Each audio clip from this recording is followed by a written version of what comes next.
Andrew Cuomo laid out his vision for New York, his plans for your tax dollars, and what's next for the state. And tonight, CBS6 is covering every angle of the governor's big speech with our team coverage. We're kicking it off with Greg Floyd at the Capitol. Greg, good evening. Hi, Ann. Hi, Cody. We're in the well of the Empire State Plaza right outside the convention center. It's the calm after the storm right now. An ambitious agenda laid out by the governor today, $300 million tax cut for small businesses. A lot of upstate lawmakers like that. A $15 minimum wage. We heard about that already. $20 billion for upstate economic revitalization. We'll crunch all the numbers in just a minute, but let me tell you this. I've covered a lot of state addresses over the years.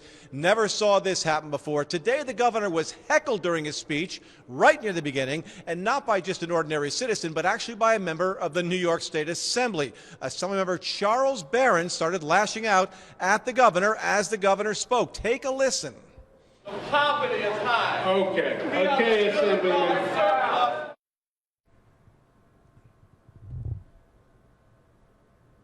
So you can see the governor handled it fairly well. He went on. The Assemblymember Charles Barron, who's a former Black Panther, kept going on.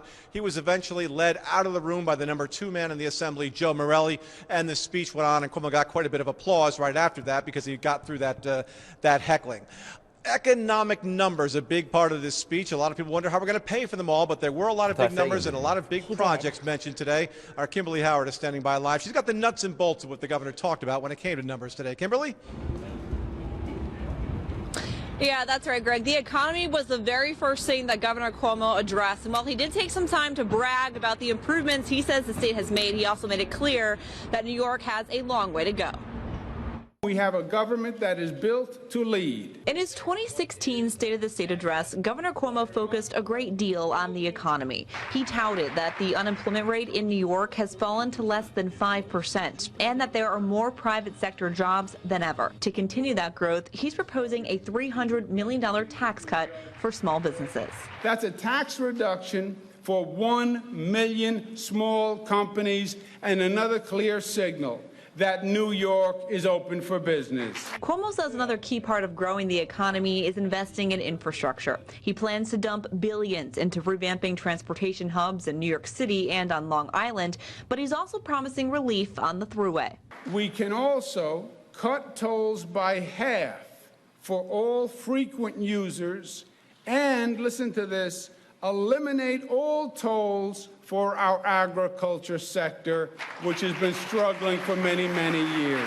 Agriculture is another focus of 2016 for the governor, and so is clean energy. Cuomo is vowing to invest $300 million into the state's Environmental Protection Fund and to eliminate the use of coal in the state by 2020. We will help the few remaining coal plants transition, but we must clean our air and protect our health, and that must be our first priority.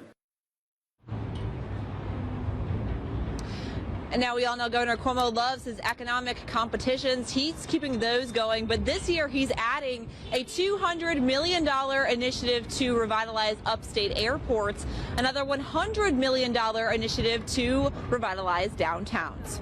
Greg, back to you.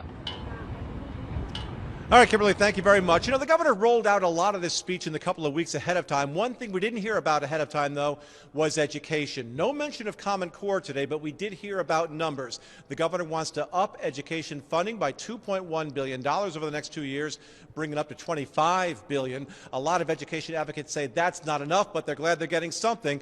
Jennifer Lukey standing by with more on the education aspect of today's speech. Jen?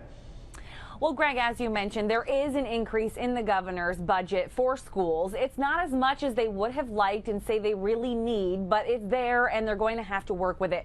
The governor didn't spend too much time talking about education during his speech today, but that's okay with educators because they think he's done a little too much talking about it in the past, and that's why he's taking a step back now. In years past at the State of the States, he's talked about teacher evaluations, Common Core, but as we know, the rollout of Common Core was not smooth, to say the least, and he's put the brakes on trying to tie teacher evaluations to test scores for now because of it. So this year he had a much more subtle approach, and while he and the Board of Regents and the Education Department and educators all work together to fix Common Core and the budget, the gap budget adjustment, they're just looking to move forward.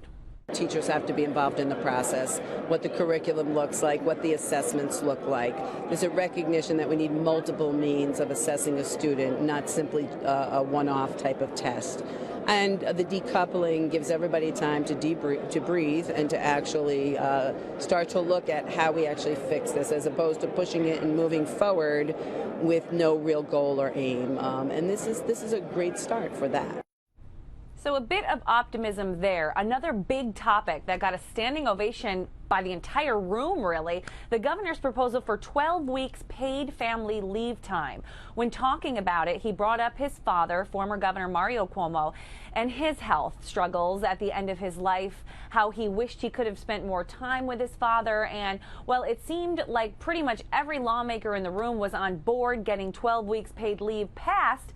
It may be an uphill battle, and it's likely businesses won't be totally on board with the increased expense.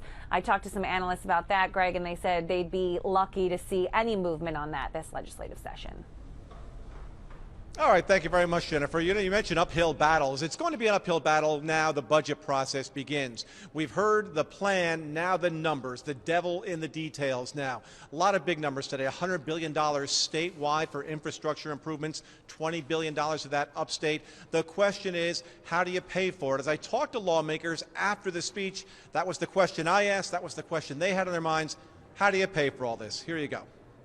A lot of big numbers talked about today. Where's the money going to come from? That was my question. I lost track of keeping track of all the billions with a B, not M. And I think that's really a concern. I have a lot of questions about how we're paying for all this. And so the devil's going to be in the details. But I think he set an ambitious agenda for upstate, and I think that's a really powerful thing. Where is that money going to come from? Well, that's the same question I have, and I think that's the same question everybody listening had. And that's the questions we're going to be asking on the floor of the New York State Assembly and hopefully the Senate to tell them where this funding is going to come from. Both sides of the aisle today asking that question. That's what we're going to find out now in the weeks to come. Big topic today also, ethics reform. The governor does say he wants to close the LLC loophole. He wants to limit the income, the outside income of lawmakers, and he also wants to go after their pensions if they are convicted of corruption. We'll have more on that coming up at 5:30.